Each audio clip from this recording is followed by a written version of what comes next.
नमस्कार। मैं शिव कुमार सिंह कौशिकेय।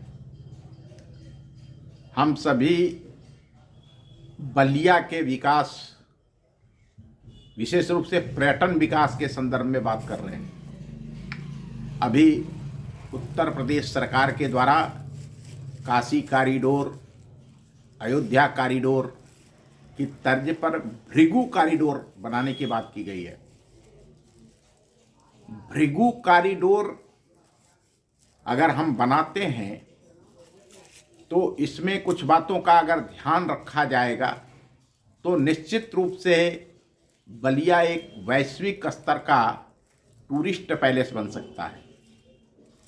हम सभी जानते हैं बलिया में दो नदियां, गंगा और घाघरा, दो बड़ी नदियां हैं जिसके दोआब में बलिया बसा है और ये दोनों नदियां इसकी कृषि भूमि को काट रही हैं। वैसे भी यहाँ कभी बाढ़ कभी सूखा रहता है, यहाँ परिश्रम के बल पर लोग जीते हैं। ऐसे में पर्यटन विकास ही बलिया को विकास के मायने दे सकता है। तो हम आइए भृगु कॉरिडोर की बात करते हैं। जैसा कि मैंने बताया कि इसको कैसे वैश्विक लेवल पर दिया जा सकता है। एक मैंने बताया कि हाँ, किस प्रकार से तथागत गौतम बुद्ध बलिया आए थे और उन्होंने भृगु आश्रम में रहकर ज्ञान, ध्यान, कर्मकांड सीखा था। यह एक बहुत बड़ा विषय है। इसके अलावे अगर हम देखें तो महर्षि भृगु के गुरुकुल में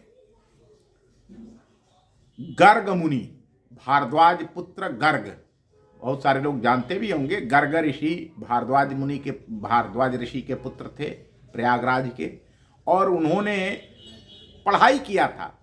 भृगु आश्रम के गुरुकुल में रह कर के उन्होंने ज्योतिष की पढ़ाई किया, पुनः यहीं पर आचार्य भी हो गए थे। तो इस भृगु कॉरिडोर में गर्ग मुनि को भी जोड़ना चाहिए। गर्ग संहिता के रचयिता गर्ग मुनि को जोड़ा जाए, पराशर संहिता के रचयिता पराशर मुनि को भी जोड़ा जाए।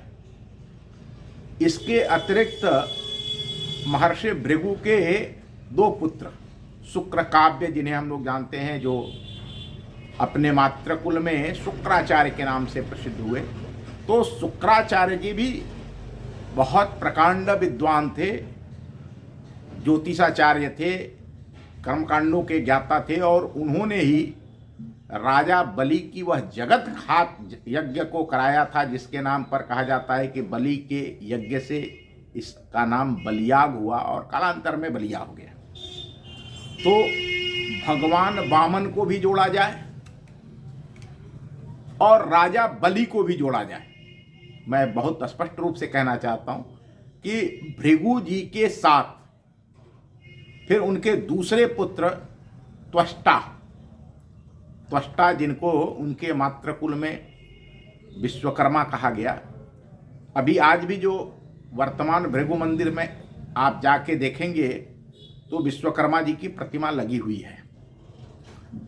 इन मनीषियों को जोड़ने से यह जो भृगु कॉरिडोर है वह वैश्विक स्तर का एक पर्यटन स्थल बन जाएगा। ये हम सभी बलिया वासियों का कर्तव्य है कि हम अपनी बात को जोरदार तरीके से, देखिए एक बहुत लंबा अंतराल हो गया। 1857 में भी बलिया के वीरों ने अंग्रेजों को बलिया, आजमगढ़, देवरिया, गोरखपुर, चंपारण से खरीद करके विजय प्राप्त किया था। हम सभी जानते हैं कि 1942 में पूरे देश से 5 वर्ष पहले बलिया ने आज़ादी छीन लिया था। इस बलिदान के, इतने बलिदानों के बाद, इतने गौरवपूर्ण इतिहास के बावजूद भी हम देखेंगे कि आज़ादी के 75 वर्षों बाद भी बलिया में कोई विकास नहीं हुआ। इस विकास को गति देने के लिए सरकार की योजनाएं आती हैं लेकिन वह जमीन पर नहीं उतरती हैं। इसके पीछे हमारी उदासीनता है।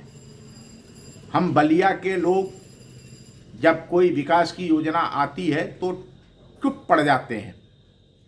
उसके पीछे कारण क्या है? उसके पीछे बहुत छोटे छोटे क्षुद्र स्वार्थ के कारण है।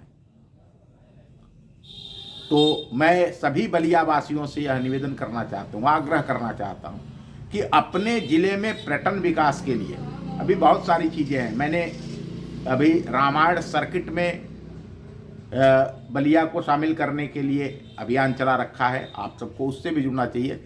लेकिन जिस योजना को अभी बलिया में उतारने की बात उत्तर प्रदेश सरकार, भारत सरकार कर रही है, यहाँ बलिया में भृगु कॉरिडोर बनेगा, तो उस भृगु कॉरिडोर में भार्गव वंश को इस प्रकार से प्रदर्शित किया जाए। एक और मैं भार्गव वंश का इतिहास आप सबको बताना चाहता हूँ कि अभी जो अफ्रीका महाद्वीप है, अफ्रीका महाद्वीप को भी भार्गवों ने बसाया।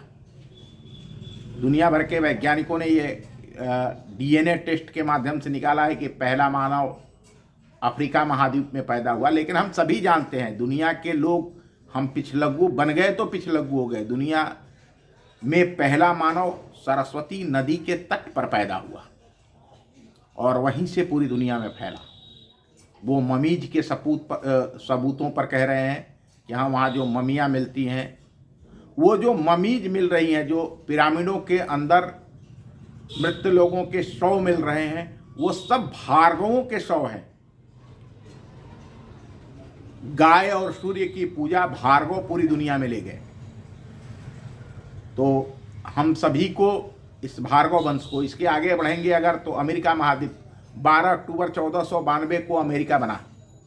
आप सोचिए, जिस समय क्रिस्टोफर कोलंबस जो यूरोप का एक नाविक था, भूल से जब इस अमेरिका पर पहुंचा तो उस समय उसे 10 लाख इंडियन मिले और वो सभी गाय, सूर्य, तक्षक, सर्प की पूजा करने वाले थे। आज भी उनके यहाँ जो पुरातात्विक खुदाइयाँ हो रही हैं उसमें ये चीज़ें निकल रही हैं। इसी प्रकार से अफ्रीका में जो पिरामिडों के अंदर से चीज़ें निकल रही हैं उसमें भी गौ और सूर्य निकल रहे हैं।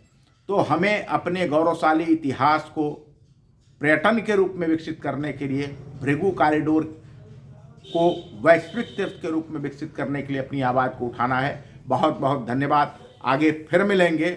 इसके संदर्भ में अगर किसी को किसी भी प्रकार की जानकारी करनी है तो जैसा कि मैंने पहले भी बताया आपको कि हमारी पुस्तक है, मैं आपको बताया, ये भृगु ऋषि या जितनी भी चीज़ें जानकारी बलिया के संदर्भ में आपको जानकारी करनी है तो ये बलिया विरासत पुस्तक है जो ऑनलाइन अमेज़न पर उपलब्ध है। आप घर बैठे इसे अपने मंगा सकते हैं पढ़ करके, और बलिया के बारे में बहुत सारी जानकारी आपको मिलेगी। तो मेरा सभी जीवित जागृत बलिया के विकास के लिए संकल्पित मित्रों से, भद्रजनों से, विद्वानों से, जनप्रतिनिधियों से सबसे निवेदन है कि कृपया बलिया में पर्यटन विकास के इस आयाम के साथ जुड़ें। सरकार पर यह दबाव बने कि यह भृगु कॉरिडोर भव्य तरीके से वैश्विक तीर्थ के रूप में बने। बहुत बहुत धन्यवाद।